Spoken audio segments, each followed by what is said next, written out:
Oh, hello, welcome to Horror Cult Trash Over, the show that discusses all the masterpieces and masterpieces of genre cinema. I'm Gary.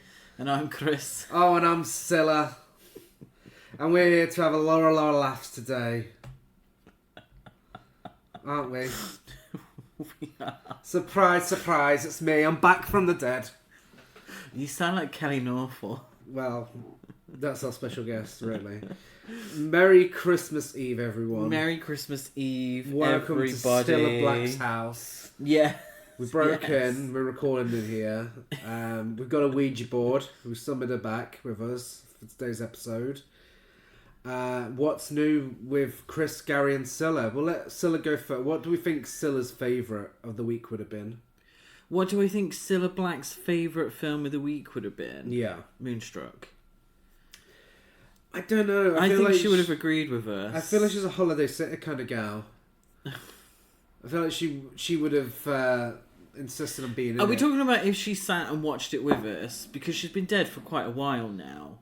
Well, let's get the Ouija board out. I believe she'd passed away before the house sitter or the holiday sitter or whatever the fucking film's called. I think she passed away way before that was even released. Well, I'm consulting with the Ouija board, and her favourite film of the week is Conclave.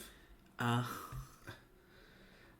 surprised. I'm surprised you're making this joke. And she said the worst of the week was Jason X episode. You cheeky fucking bitch. Oh no. Wow. Okay, let's stop talking to Dead Cilla now. My best of the week, and I'm sure our best of the week, is Moonstruck. It's Moonstruck, yes. Fantastic. I can't believe it took us so long to watch. We've owned it for a while. We have. No, okay, full honesty, full disclosure, we fell asleep the first time we watched it. Did. It was a hard day. It was a difficult time for us, I'm assuming. I can't remember. But yeah, we watched it on the big screen. It was part of a Christmas in New York season, which I didn't really get because there was only a bit of Christmas stock footage. So you can watch it whenever you like. It's not a Christmas film, in my opinion. None of the main... If you just cut out literally less than a minute's worth of stock footage, it's not a Christmas film at all. It doesn't even mention Christmas. It's true, but for the sake of this episode and having a festive What's New with Chris and Gary, we'll say this for now. Well, we see a tree. Okay, we do see a tree in New York. I'm only saying this because my worst of the week is also Christmas. I see. But yes, Moonstruck is my favourite romantic comedy upon that first watch. It just blew me away. Everything a romantic comedy should be. It mixes 80s modern with classic Hollywood of the 40s and 50s, and it's just perfection. Yeah, I love how aggressively Italian American it is. Yes. In the best way possible. I think Cher is fantastic. Nicolas Cage does his thing wonderfully. And it's early Nicolas Cage, so it hasn't gotten boring by that point. Yeah, I love it. Highly recommend. Worst of the week. I don't know if it's going to be the same for you, but for me, it is without a doubt the holiday shitter. Oh my god. What a miserable fucking film this was. We love a bit of Hallmark Christmas films at this time of year. It's oddly comforting and cozy, even if they're absolute shite. This was genuinely a hate watch for me from about 20 minutes in.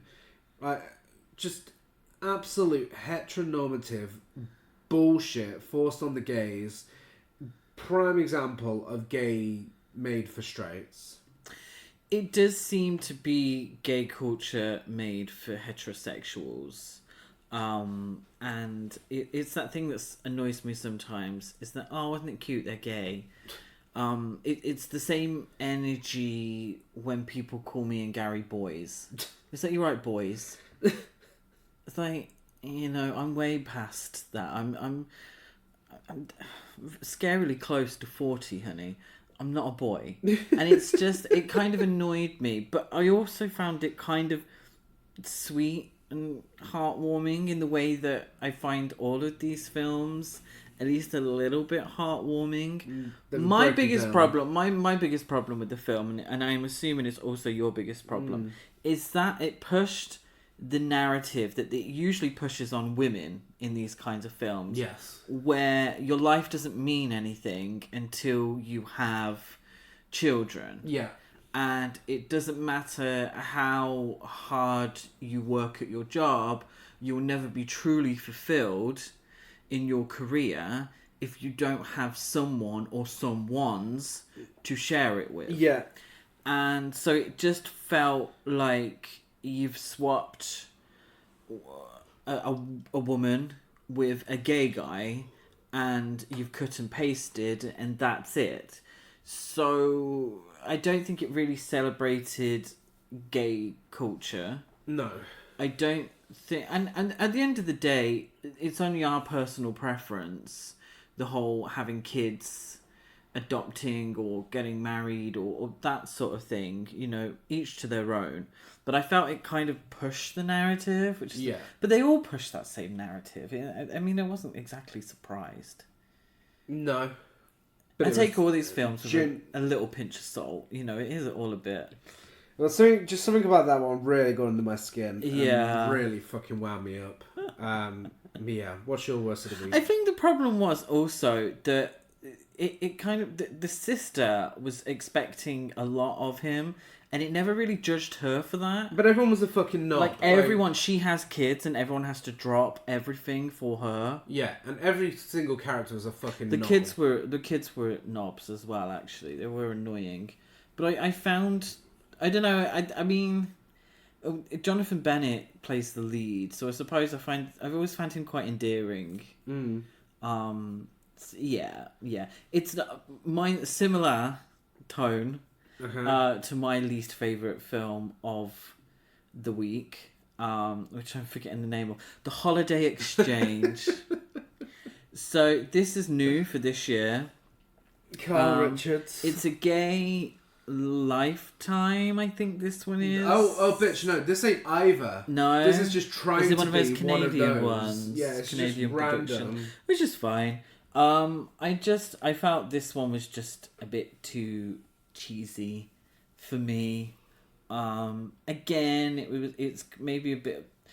It's a look at the kind of gay culture I don't really understand. But this one's biggest crime was that it was just lazy. It was just trying to rip off The Holiday, but like wasn't subtle about it at all. It was definitely a rip off of The Holiday. You know, when Kyle Richards is the best actor in your film, you've got a serious fucking issue. Kyle Richards played someone's mum, and obviously Kyle Richards, drop dead gorgeous woman, been touched by an angel. So looks a lot younger than she actually is. So it was kind of weird when he kept calling her mum because they look quite close in age. Like, I mean, technically, probably Carl Richards is maybe old enough to be my mother. Yeah. But she certainly doesn't look like she's old enough to be my mother. So it was a little weird. But I take all of these films with a little pinch of salt. I know that I'm not going to...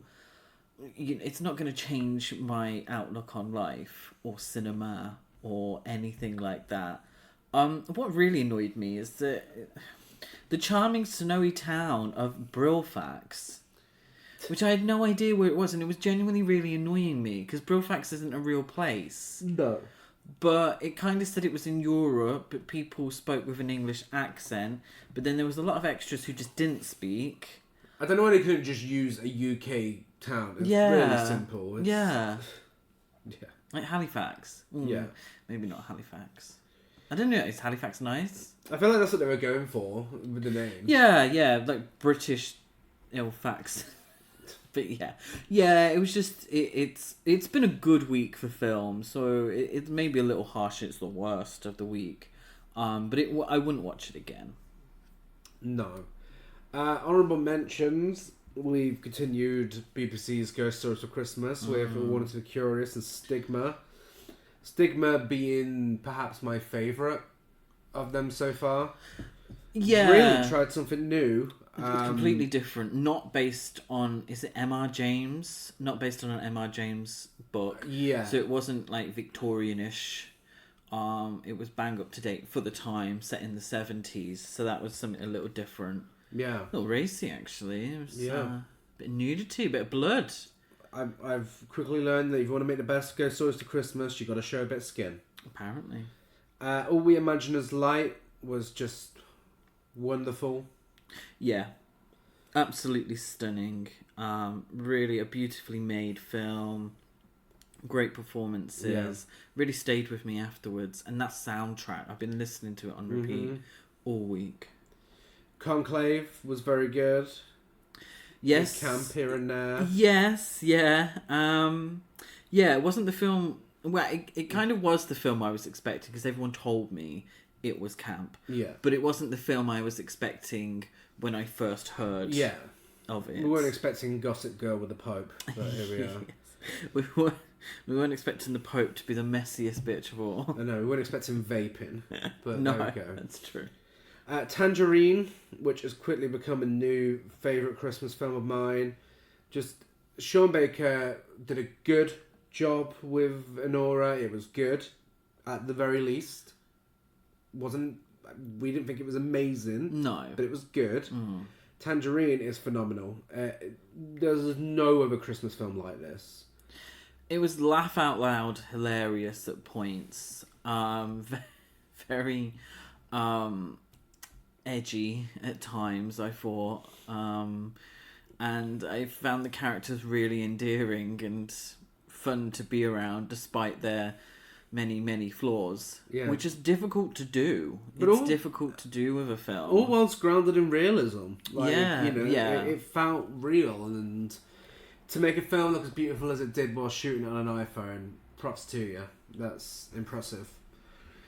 Speaking of flawed characters who are entertaining to watch, LA Confidential, we watched for the first time. Yeah, Kim Basinger, fantastic performance. Yeah. Another soundtrack I've had on repeat all week. Well, not all week, all weekend, should I say. I didn't even watch it yesterday. It's true. All day then. You know what I mean. The Day of the Beast, alternative How dare you? Christmas classic that is just absolutely bonkers and almost John Waters-esque. Yeah, but also like Almodovar-esque at times as well. Just it had its campy moments, very out there. A very weird Spanish film set at Christmas time about the end of the world. Yeah.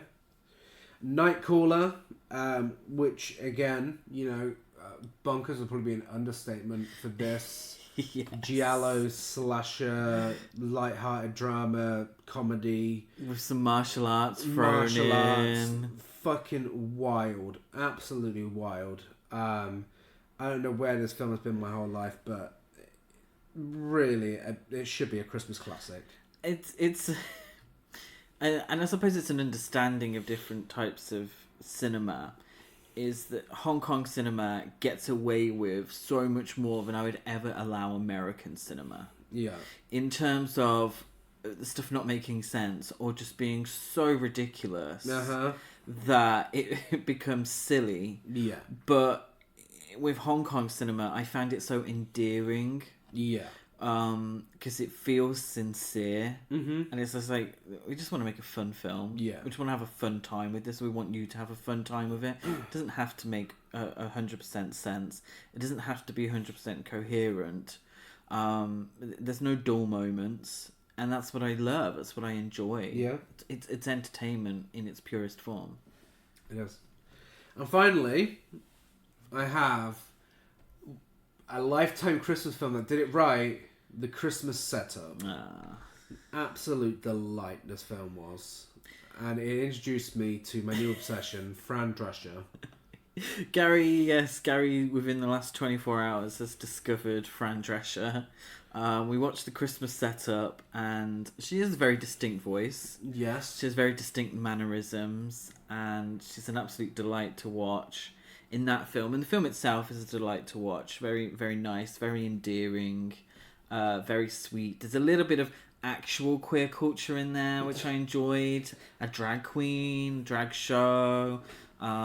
It talked about the importance of a queer community, which I love. Something you don't get many of these. They actually had chemistry. Yes. Shock. Yes. A real life married couple as well, so that was nice. But then we watched the Nanny Christmas episode afterwards. So Gary's fully immersed in Fran Drescher lore now. And if you're listening to this episode, I assume you're fully immersed in Cilla Black culture now. I'm assuming not for many. I'm assuming anyone who's not in the UK listening right now has not a single idea who Cilla Black was. Well, we have a treat for you today. Forget that spoiler warning, because we're only going to make you want to watch it more. What is there to spoil? Whether the Bee Gees make it out alive or not. Oh, shit.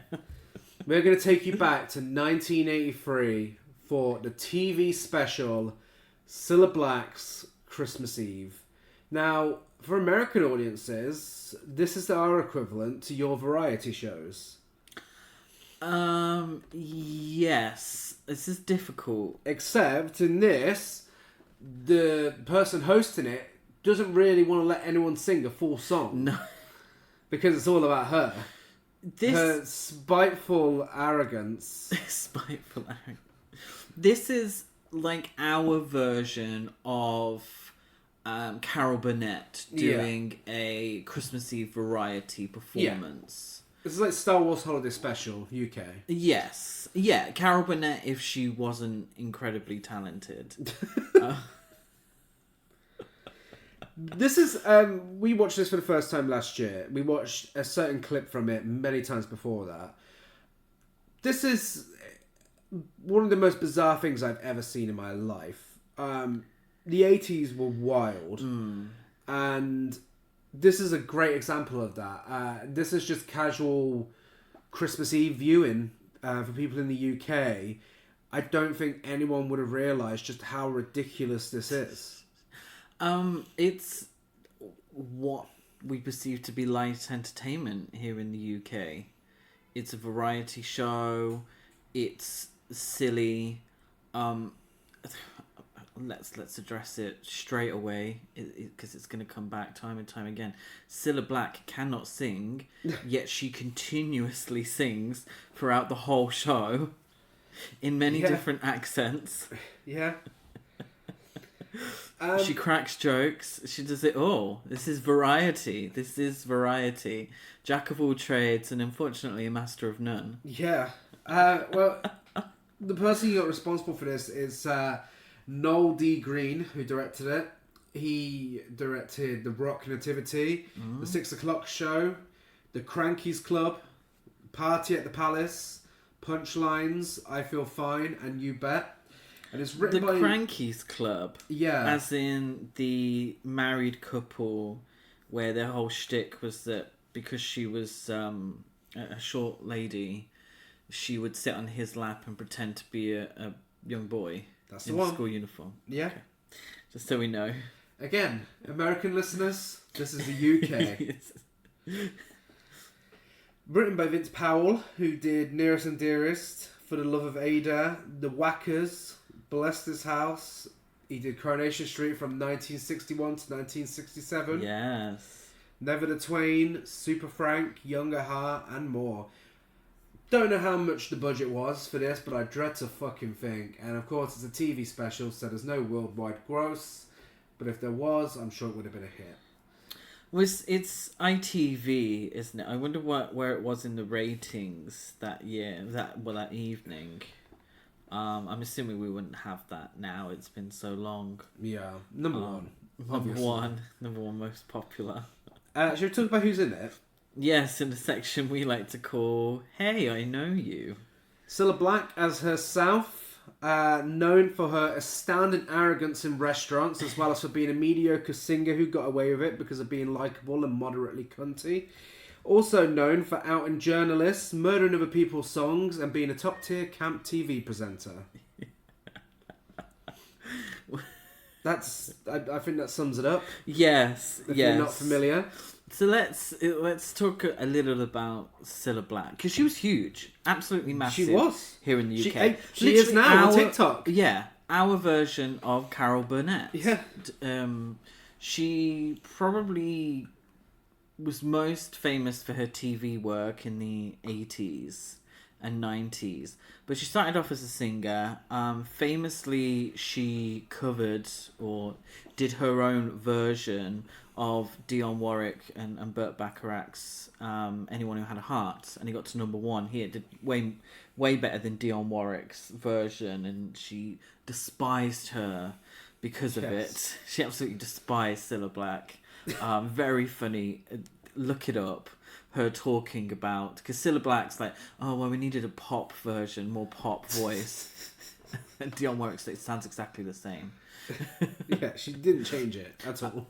But Cilla Black, she was friends with the Beatles. And her big thing, and she actually features as a character in Last Night in Soho. What's it called? Yeah, Last Night in Soho. Because she was friends with the Beatles, and that started her singing career. But very famously, a lot of people think that she has no singing voice. No. Like it's nails down a chalkboard for so many people. I think Anyone Who Had a Heart sounds good. Yeah. I think You're My World sounds good. I think she can belt. Yeah. I think she can belt. She can try. Yeah. But when she does like slow ballads and such, it's hard. She with sings this like a baby sometimes. Yes, she does. She really does sing like a baby. Yeah. There's a popular tweet that you may know her from, where she was in a restaurant and took someone's table, and they described her attitude as astounding arrogance. Yeah, so the approach wasn't very nice. Yeah, so she kind of came across very much like Ellen DeGeneres, actually, where she came across as very down to earth, very likable, a woman of the people. She was from Liverpool. She I believe grew up poor, so she was quite personable with people. Yeah. And people loved her. Her shows were so popular here in the UK. But apparently she was a right old cow. Yeah. Particularly to people on, to air stewards and stewardesses on flights. Like real horrible bitch. Like real cow to people. Okay, let's not take it. I don't want it to haunt us. So... She's been dead a while. How long has she been dead for? I'm sure she's constantly watching down on the queer people, so we're probably in trouble now. If you hear any weird noises, it's Cilla's ghost. 2015, so it's almost 10 years since she died. And she's more popular than ever now on TikTok. Everyone loves her covers of various songs, not for the right reasons. So I hope that helps you familiarise yourself with where this is going. Mm-hmm. Julio Iglesias plays himself. He's known for being your mum's excuse for saying she likes Spanish music back in the 70s and 80s. Also a former professional footballer who was knighted in France, has his name on the Hollywood Walk of Fame, received gold medals in Spain and won many, many awards. But he still decided to do this. Probably to our generation, famously Enrique Iglesias' dad. That as well. Yeah. Oh, and he was also in an episode of the Golden Girls, wasn't he? Yes, I believe so. Yes, that's good. That's a nice little reference for us. George Benson, as himself, known for being a 10-time Grammy-winning American jazz fusion guitarist, singer, and songwriter who has his name on the Hollywood Walk of Fame, yet he decided to do this. In my opinion, maybe the most talented absolutely. person. Absolutely. Although I would say the Bee Gees were very talented, but I think all in all, probably the most talented person in this show. Well, funny you mentioned them, because up next we have the Bee Gees as themselves, known for being the acceptable white face of disco music and having sold over 120 million albums worldwide. Name them. They're in the Rock and Roll Hall of Fame and won 5 Grammys for the Saturday Night Fever soundtrack. A soundtrack I've listened to many times, but I've never seen the film because I wasn't allowed to when I was 7 and going through my John Travolta phase. That soundtrack went multi-platinum in your household, didn't it? When It you were growing certainly up? did. Can you name the 3 brothers? Barry, John. No. Oh, I think I just knew someone called John Gibb. Barry, Bobby. No. Bobby's her husband. Barry. No. Barry Gibb. Yeah, no, that's right. Yeah. That's correct. And then the other ones. I need the other 2. Maurice, Kevin, Maurice Gibb and Robin Gibb. Oh, I never would have got that. There we go. So yes, the brothers Gibb, Yes. who I can never figure out if they were Australian, British, or American. Actually, now you mention it. Did we ever find out? I think even from this, I don't know. No. But, I mean, they're locked up in a small TV in this, so we'll get to that. Finally, Frankie Howerd as himself. Actual star of Up Pompeii, Further Up Pompeii, The Lady Killers, Up the Chastity Belt, Then Churchill Said to Me, All Change, Let It Be Alright on the Night, and more. Yes, so Frankie Howerd, kind of like a Benny Hill kind of guy. Look at these women. Oh, she's wearing a miniskirt. Oh, I love tits, I do. Oh, oh, boobs. Excuse me. Oh, Hey up. Oh. Yeah, more to come from that. Do you have anyone else? do I have anyone else? I don't believe I do actually. Oh, yes. Diana Dawes makes an... Well, there's lots of appearances at the end. There is. I didn't count any of those. Yeah, Diana Dawes is my favourite, but I'll go through that at the end when she makes her very brief appearance. But yeah, there's quite a few famous people that join. There is. But yeah, that's it for the singers, should we say. Okay, well in that case, let's talk about our festive presentation. Come on and sing along all night long, all night, all night long, all night, all night long, all night long.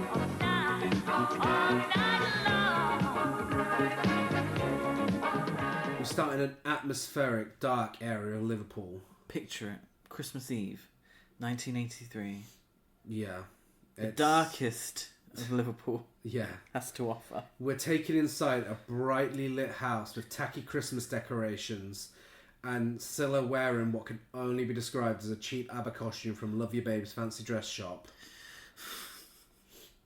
She says, "Oh, my friends, the time has come to raise the roof and have some fun." She says this in a Jamaican accent whilst covering the song All Night Long by Lionel Richie, which doesn't have a Jamaican accent. No, let's make something clear. She has created this Jamaican accent or a Caribbean accent for this song specifically. I don't know why. Lionel Richie, like Gary said, did not sing it with a Caribbean accent. No. Lionel Richie sang it with a American accent. Because he's American. Because he's American. But yeah. Famously not a Christmas song as well. Yeah. I'm assuming popular at the time. This clip is one of the strangest things you'll ever see, and there's a good chance you'll have seen this clip if you're watching this. Cilla's surrounded by children who she's put in a trance with her astounding arrogance. They're doing some weird dances. One is constantly doing a robot dance. One is slapping himself in the face. One is moonwalking. It's all very bizarre, and they're all wearing the most 90s outfits you'll ever see, despite being in the 80s. Like, they travelled through time to get those outfits and went back. So they've clearly said, we need to, because we want to feature some kids, what is youth culture in 1983? Yeah? So, youth culture in 1983 was Lionel Richie was very successful. That song was successful. So, All Night Long. Let's do that. what else was popular? Like hip hop dancing, break dancing. Yeah, let's do that. Should we get some real hip hop dancers or break dancers to come in and do these? No, let's get some local kids to do it. That have probably had 3 lessons and think they can do it.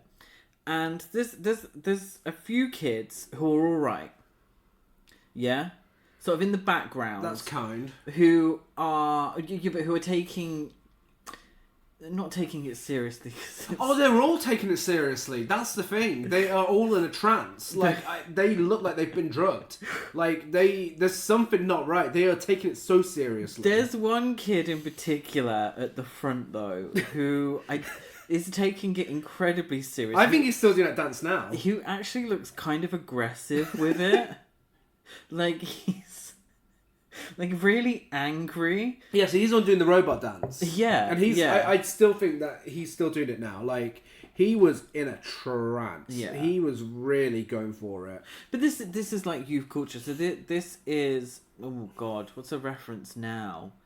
When that girl, she did the TikTok dances on Jimmy Kimmel. Oh god. Whoever she is. Yeah. And she did them all, and it was meant to be, oh look, it's youth culture, when really it was just high cringe. So basically it's the equivalent as if she started it now, if it was 2024 and Cilla Black was still alive, she would have been doing Hot to Go. Yeah, absolutely. Yeah, it's absolutely that. But this is... Oh, could you imagine what that cover would have sounded like?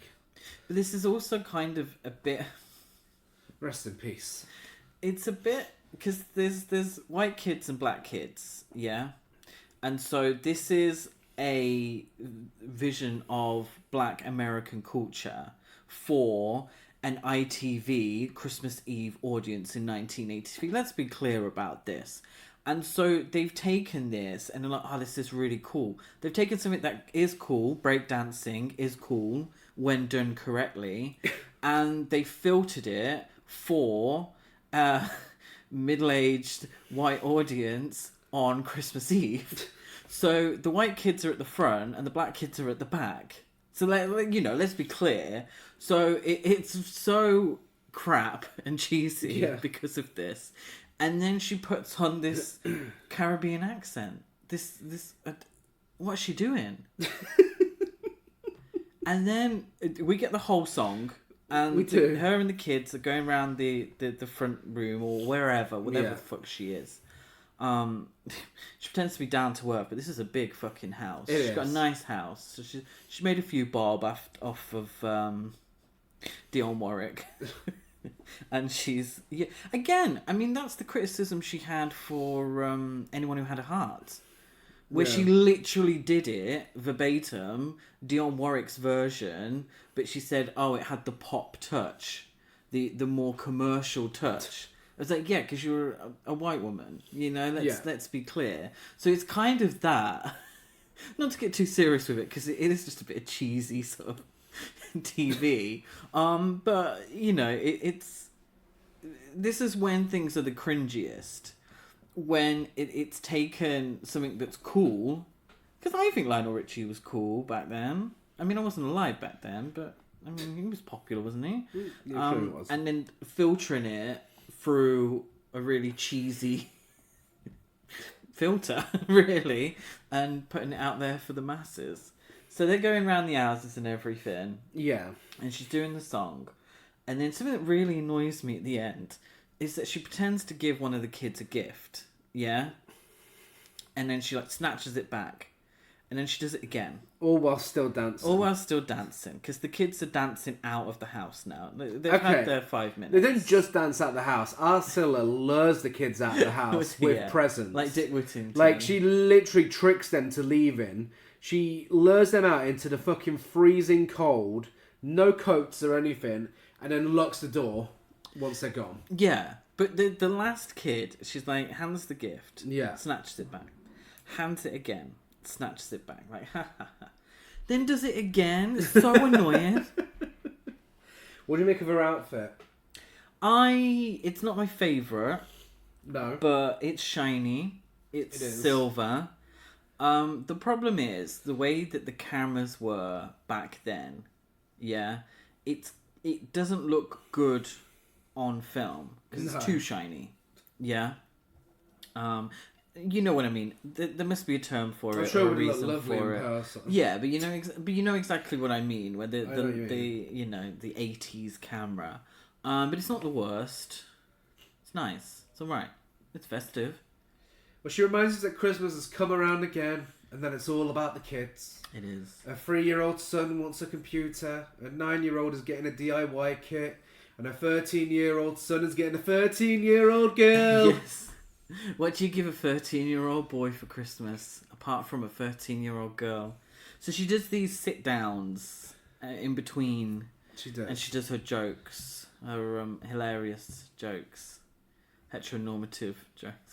Which is funny, because I'm pretty sure when you look at viewing numbers, majority of people watching this were probably the gays.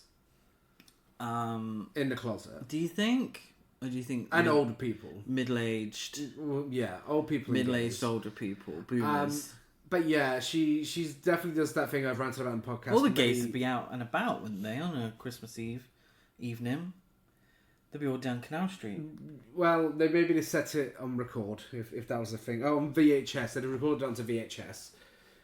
I'm assuming that's how we watched Yeah. it. One person did it. But yeah, she does that thing that I always moan about on the podcast of trying to make it normal for kids having girlfriends and whatever. And she loves having friends drop in at Christmas. And someone knocks on the door and she screams at them, "Step inside, love!"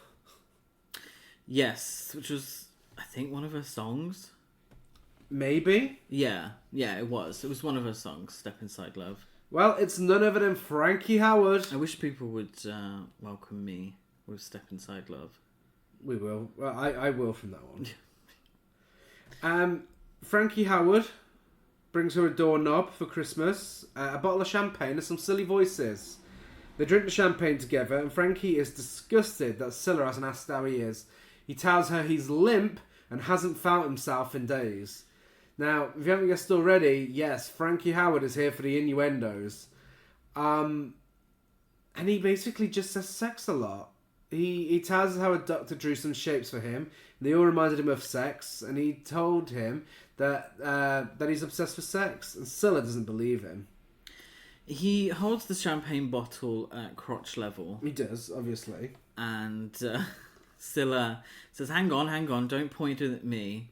And he turns, obviously, breaks the fourth wall and says, she's noticed. Sounds nice.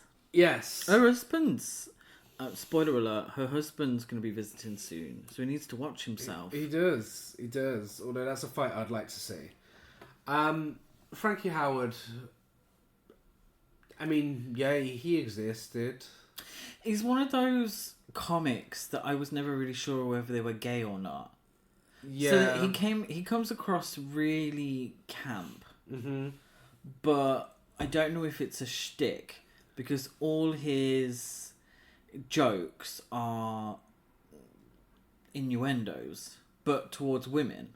Yes. So I'm assuming he wasn't gay or his material's not, but he kind of does it in a camp way, which was confusing. It's very much that British sex comedy sort of thing that we very much don't get.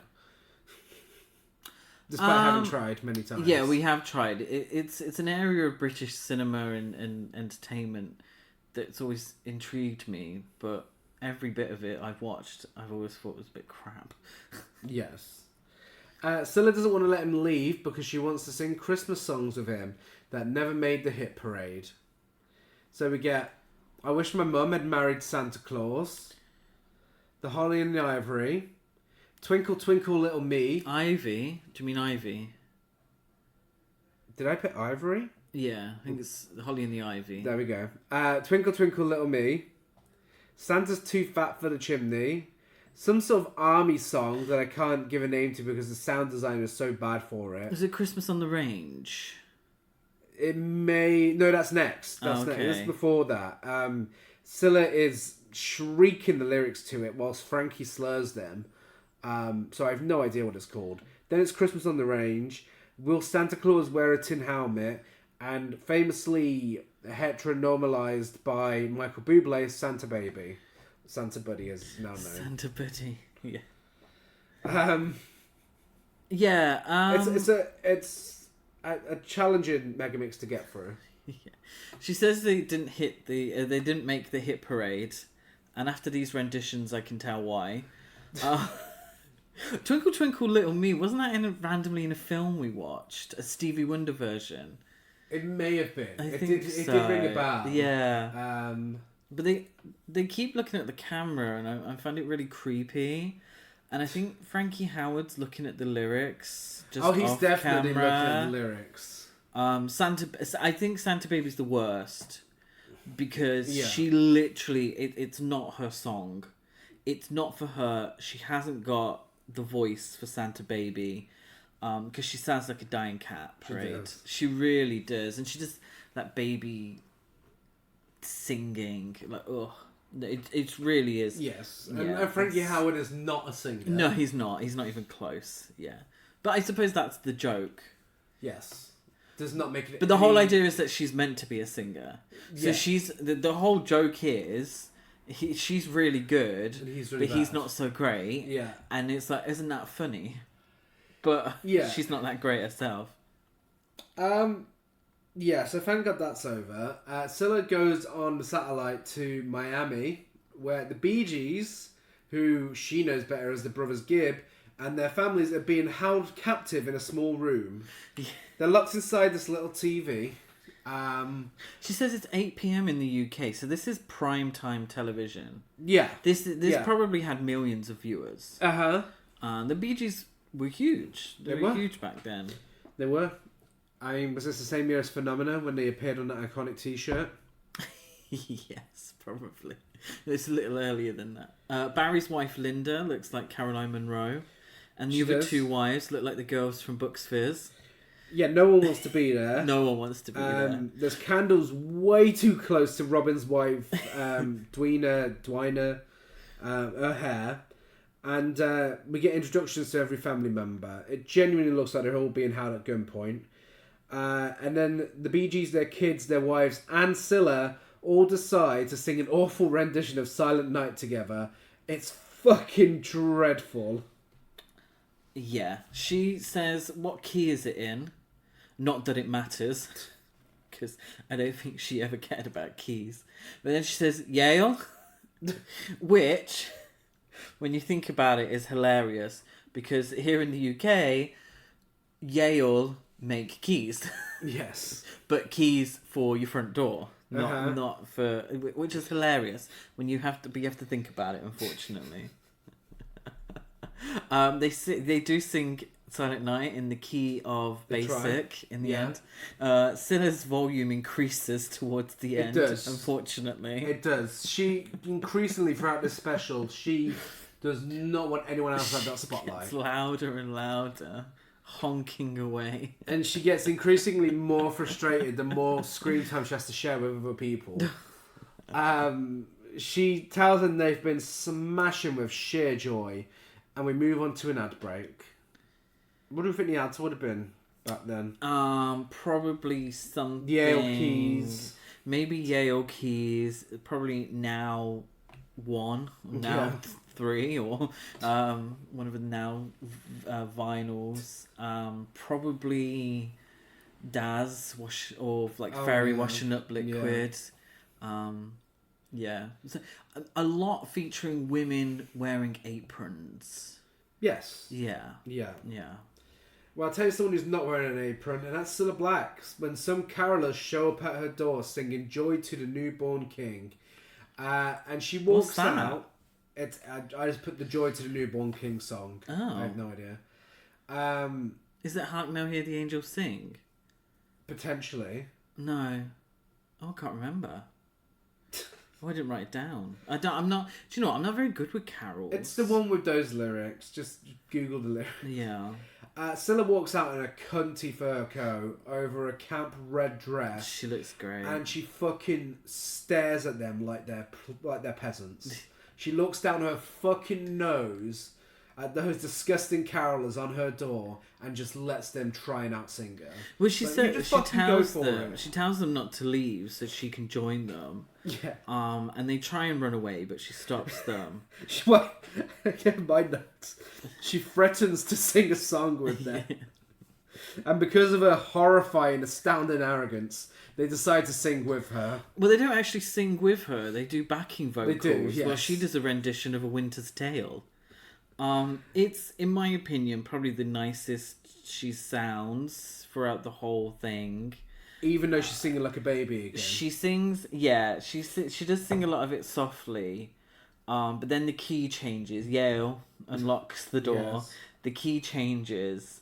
And it's all right.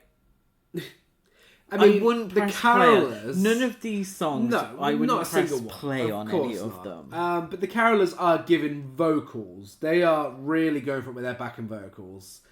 Yes. They sound great, and she's just there singing it like a baby. But the outfit's given, and it's just hilarious that they weren't allowed to leave until she sang over them. Yes, yeah.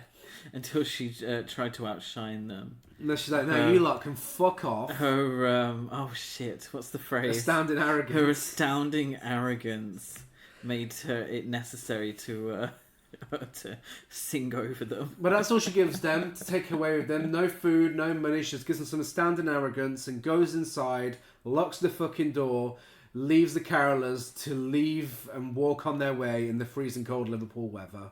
Do you know what I find quite funny? And I think it's because a lot of our traditions are from Victorian times. Yeah. But why aren't so many carolers just dressed up as Victorians? It's true. Like, from what I've gathered from a lot of Victorian history here in the UK, is that it was fucking awful. Like, for anyone Yeah. who wasn't super duper rich, it was terrible. Uh-huh. Like, they were just, like, shitting and pissing and vomiting in the street. Yeah. If it was real Victorian times, they probably would have shat themselves halfway through The Winter's Tale. It was really... But then we have this sort of filtered version of Victorian times. It's the version that all the ghosts look like Yeah. in any sort of media. Well, really, it was like really dark and horrible. Like it's Dickensian, really. I suppose the Dickensian image as well is sort of filtered through the ages, Yes. doesn't it? Well, she now talks to George Benson and his son Yes. Christopher in New York. George is happy to be there, but his kid is fucking fuming. She goes. She says that George Benson is one of her favourite people. I'm like, when have you ever crossed paths?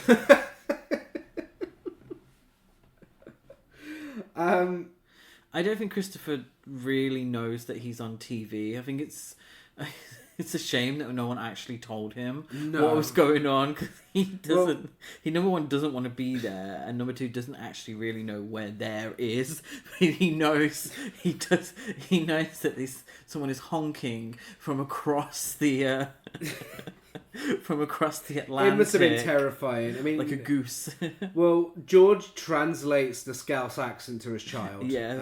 While Cilla asks questions about his age, whether he's a good sinner, whether he's a good swimmer, and she asks to see his muscles. Right. George performs Inside Love in a snowy park set whilst a couple get it on by a lamppost and his son is just sat in the snow. Thankfully, Cilla doesn't ruin this one. It's probably the best song in the whole thing. Yeah, the two lovers awkwardly fondling each other in the foreground was a little weird. It was. It was giving... this is giving it a hell of a lot of credit. But there's some Busby Berkeley films that it was kind of giving. Like Petting in the Park. That's very nice. Yeah. Bit too generous. I think I was a bit generous. Of course. Yeah. She doesn't join in, but Cilla cuts the song fucking short. Yeah. And she has a treat for us. Speaking of classic Hollywood performances, This is perhaps one of the worst things I've ever seen in my life. Cilla tells us how they don't make musicals like they used to anymore. So to make up for this... She says they don't make them like that anymore. All those lovely films with lovely people. And I put in my notes, well, apparently you weren't, love. How would you know what a nice person was? Yeah, however bitchy we are on this podcast, apparently she was really awful and terrible to people in real life. So I don't feel guilty at all saying that she honks like a goose when she sings. Yeah. So she performs a medley, which includes a mashup of Let It Snow by Doris Day and I Like You Very Much by Carmen Miranda. Yes. With, of course, a Jamaican accent, whilst wearing a lot of tinsel, baubles and Christmas crackers. Well, it's, yeah, the accent, it does come across, again, Jamaican, Caribbean. Carmen Miranda, if I remember correctly, was South American. So I think Cilla's trying to hit that accent, but it's almost a repeat of Lionel Richie from earlier. It is. It's even worse than Lionel Richie did from earlier. I think ultimately, don't sing I like you very much at all. Yeah, because you can't do it without putting on that accent. Like, I don't know why she's mashing these songs together. It doesn't work. Let It Snow by Doris Day. Did she originate that song? She did. Oh wow. She did. Good on her. Next up, she does Walking in a Winter Wonderland in a cunty Liza Minnelli style bedsuit. Well, she's doing Judy Garland. This is Judy Garland. Okay, yeah. So this is Judy Garland in that film. I can't remember. It's Easter Parade. The one where she's wearing the jacket and she doesn't have trousers on. Yeah, but obviously, it's but Liza Minnelli's done that. But yeah, it's Judy Garland singing "Walking in a Winter Wonderland." Yeah, and with a suit and top hat like Carrie Bradshaw when she surprised Big that time in a saucy outfit. Oh wow, that's generous. Her all-male backing dancers put her to shame. Yes, they are. Let's be honest, clearly extras from the Al Pacino movie Cruising. I was surprised. I put in my notes, gays weren't allowed to marry, but they were allowed to do this on primetime television. They were. She probably insisted that they were all gays, I can imagine. Yeah. All gays were the only people willing to do this. She then does Ginger Rogers performing Sleigh Ride and other songs that I didn't really recognize. Did you get them down? Well, I got Cheek to Cheek. That's it. It's a mashup of Cheek to Cheek by Fred Astaire. I thought there was another. Okay. And she's wearing Carrie White's prom dress during this post-Blood. Yeah. Cilla was a blonde. What are you thinking? Because she's very, very famously a redhead. Yeah. I'm not sure about the blonde. I don't think it's bad. I was just too distracted by the dress. The dress. I quite like the It dress. is Carrie. Yeah. Best of the three outfits. Yes. I mean, it's definitely not going to the first one. No. It looks like Arts and Crafts Day. Yeah, it's... I mean, that's what Carmen Miranda dressed as. But I do feel like we would probably class that as appropriation now. Yeah. Yeah. Probably best to leave that bit alone. Yeah. So next, Cilla dons a lot of fake tan. Are we ready to move past the musical? I think so. I think if I'm going to rank them, if I'm going to shag, marry, avoid. Yeah. I avoid the Carmen Miranda number. Yes. Yeah. I shag Ginger Rogers performing Sleigh Ride / Cheek to Cheek. And I would probably marry Judy Garland singing Walking in a Winter Wonderland. Yeah, let's go with that. Yeah. Well, next she dons a lot of fake tan and an old lady dress to shriek a song about Santa getting stuck in the chimney next to a guy playing piano. And it is by far the most forgettable part of this entire thing. So this is a tribute to Gracie Fields. Okay. So Gracie Fields was a famous performer here in the UK. Just quickly doing my research here. I believe at the turn of... Oh, no. So she was born in 1898 and died in 1979. Yeah? Yeah. So she was a star of cinema and music hall. Was one of the top 10 film stars in Britain during the 1930s. Now, I recognised the name, and I assumed that she was a bit like Vera Lynn. Uh-huh. Yeah? But what Cilla does in this tribute is Shriek the song. Yeah. So, I didn't think this was the case, but I'm assuming Gracie Fields was famously not a good singer. Perhaps. Or is there a particular role that she is it like Florence Foster Jenkins, the Meryl Streep film, and the real life woman who couldn't sing and tried because she was rich? Is it like that, or was she playing a character? I don't know, because it comes across more as a parody rather than tribute. Yeah, because she's really exaggerating the nasal vocals of Santa Got Stuck Up the Chimney. Like, Santa got stuck up the chimney. You know? Oh, we've got the Ouija board Ashes back. Yeah. But like, it's really, really bad. And it would have been funny if it lasted 20 seconds. But it's just the whole fucking thing. Yeah. It's the worst part for me. I mean, it's even below the cultural appropriation. It's terrible. Yeah. It sounds like constipated felines. Yeah. It really does. If that's what Gracie Fields sounded like, no wonder Cilla idolised her. Well, yeah. She was the Cilla Black of the time. If she can do it, then I can do it. For the introduction, though, and I think we see it again. I think her best outfit. Where where she's dressed like Raven from CBBC. Black feathered shoulder pads. Like, if this came out on the runway on Drag Race, they would say, "Oh my god, stunning," but maybe could add a little more.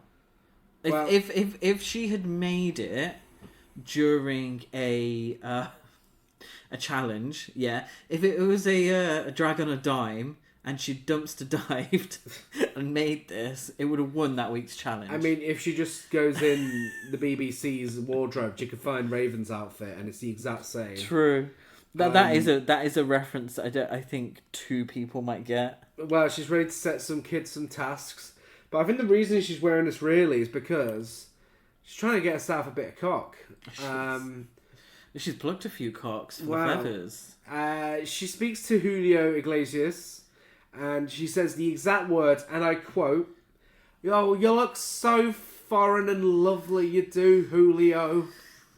Yes, she does. It's given reform. How do you look so foreign and lovely? I mean, the foreign part I'm really stuck on. How you look for. Anyway, thank you, Cilla, for that. She talks in Spanish because she has a house in Marbella. Yes, and of course she does. She asks where the ladies' room is. For us all. She did. Yeah, she retired in Spain but came back to vote for Brexit. She asks where the ladies' room is, and he hasn't got a fucking clue what the fuck she's going on about. Yeah, she constantly mispronounces Spanish words for comedic effect. He cannot be bothered with this bullshit. His face is like, tell this woman to shut up so I can sing La Paloma and I can get the fuck home. Enrique is at home. He's waiting to open his gifts. He gives. I'm being honest here. I don't know the man, but he's a housewife's favorite. Yeah. Housewife's favorite being the original Facebook mum favorite. But he gives a lackluster performance worthy of anyone who gets by purely on their looks. Yeah, and he gets the cheapest set of the show as well. He gets some stairs, a wall, a Christmas tree, and a big blue screen. Yes, it's the shittest. I quite like La Paloma. I don't know what he's... Is he famous for Begin the Begin? Is that his most... Potentially. I can't say that without sounding like the woman from the X Factor. Begin the Begin. I'd never heard of him until we watched this. Oh, really? Personally. He was... I only he knew was his son. He was in an episode of The Golden Girls. And I mean, that as I well, knew him yeah, as Enrique Iglesias' dad. Yeah. Yeah. Well, when... I did write in my notes, apologies, men can just get away with standing there in a suit. It's true. But women need to perform. Yeah, women have to dress up like they're presenting a CBBC kids show. Yeah. But yes, he just stands there in his cheap little set. One thing, and we have to give it to Cilla. Do we? Yes. One thing, she doesn't just stand still singing. No. She tries her best, God bless her. She tries. Tries being the key word. Yes. Yeah, she cuts his song off short as well. She does. There's only 50 minutes, by the way. Yes. We ain't got time for full songs. No. Unless it's her. Yeah. Singing, doing a Gracie Fields song. Yeah, and doing like a fucking 20-minute medley of Moose numbers. Yeah. She tells us how everything sounds so lovely in a foreign language, and that she'll be loving and leaving us soon because she's about to spend Christmas on her own with her husband, Bobby Willis. Let's also not forget that she mentioned she has a bunch of kids under the age of 16. So fuck knows where they are. I was very confused because famously she always mentioned Bobby, her army husband, Bobby. Oh, Bobby. Oh, Bobby. And you didn't see him very often, but she would always mention, oh, me and our Bobby, we're going off to Marbella. All that shit. We're bargain-loving Brits in the sun, we are. But she says it's the first year. It will be just them. But earlier in the film, earlier in the cinematic outing, she said she had 3 kids, all under the age of 10. So why is she not spending One's Christmas 13. with them? Oh, yeah. Two of the others are Asian under 10. Who's looking after the kids? Which I thought maybe she just mentioned the kids. The Beatles. Maybe she just mentioned the kids earlier as a joke, and maybe they were grown up. Yeah. But no, I did the research. Yeah, no, she had kids. Like for once, I actually did some research for this podcast, and all her kids, they were their real ages, so she just couldn't be bothered. No, Paul She's off to McCartney Marbella, and basically. She wants to get to Marbella, basically. Yeah, Paul McCartney and Ringo were looking after him. Yes, well, John was dead by this point. Yeah, so he wasn't. And George, I don't think George could be bothered. No. Well, Bobby shows up and reveals he invited 25 guests. This includes Mr. and Mrs. Lenny Bennett, Mr. and Mrs. Kenny Dalglish. Kenny Dalglish. So I will try and explain who these people are. So Kenny Dalglish was a famous footballer at the time. And Lenny Bennett. No idea. Mr. and Mrs. Diana Dawes. Diana Dawes. Icon. Absolute legend. Icon. Britain's answer to Marilyn Monroe. Drop dead gorgeous. Blonde. Yeah, wonderful. Bernie Flint. No. Pearly Gates. No, I'm assuming that's a comedian. Peter Gilmore. No. David Hamilton. No. Race car driver? That's Lewis Hamilton. Oh. I'm not even sure he would have been born at that point. Irene Handel. Oh, Irene Handel was a famous actress. I think she was most famous for stage, but she did... I think she did some of those 70s sex comedies, but she was a rather posh actress back in the day. Melvin Hayes. No, you lost me. Mr. and Mrs. Sally James. No. Barbara Kelly. No. Mr. and Mrs. Bill Odie. Oh, Bill Oddie. Yeah. Oh, Bill Oddie, he was a comedian. He was one of the... he was famous for being a... now, I want to say this right. A naturalist. Okay. Not a naturist, a naturalist. But yeah, he was also a comedian. I think he was in The Goodies. Wendy Padbury. No. And Wincy Willis.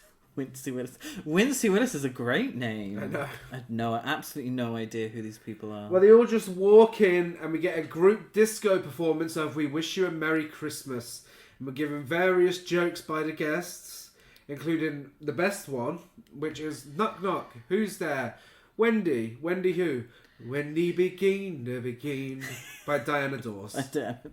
Thank you, Diana Dawes, for giving us the best line of dialogue throughout this entire thing. It's all in the delivery, and she delivers it so well. She does. Can I put something forward? Yeah. I wish this was Christmas Eve with Diana Dawes. Oh, it would have been lots better.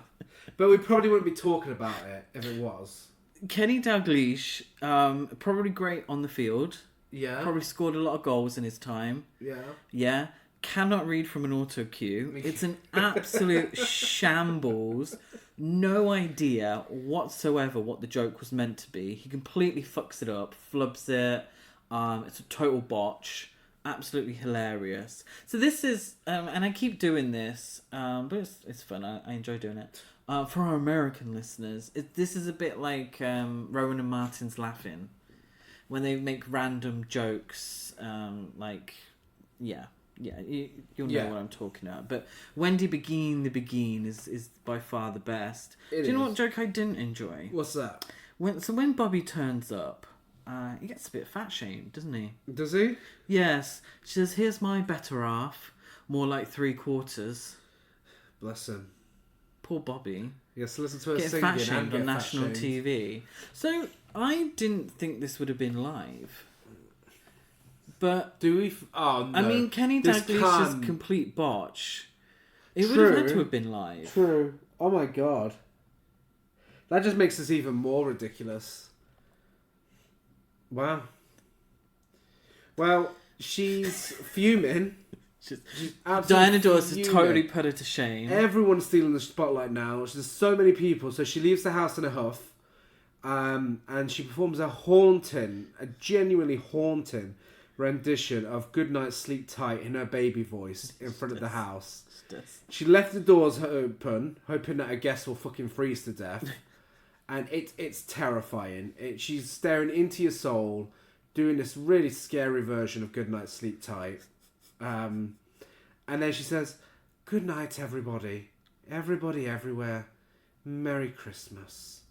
She makes her way back to the house to punish everyone with her astounding arrogance, still leaving the door open as the credits roll. And whilst the credits roll, we get Cilla Black is currently appearing in Jack and the Beanstalk at the Hippodrome Theatre, Birmingham. Frankie Howard is performing in Goldilocks and the Three Bears at the Fulcrum Theatre, Slough. If anyone was at either of those performances, please let us know. I love a good panto. I wish we could go to one. There's one round the corner. There is. But with the right kind of panto. We used to go to, we used to go all the time to the pantomime in Coventry.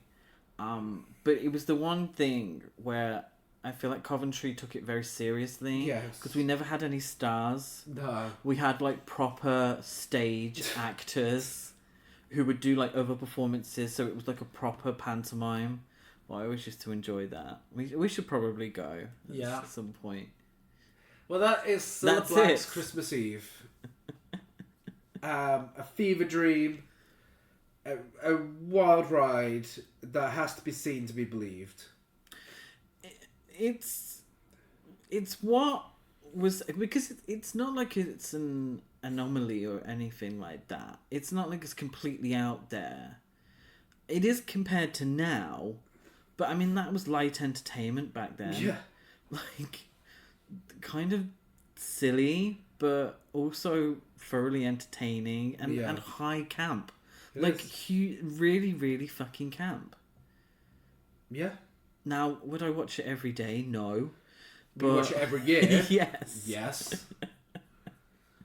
It's a bit stupid, really. Now that we've got it out of the way to record to release on Christmas Eve, we can watch it every Christmas Eve now. We can. And I think it's fully deserving of some awards. I think so.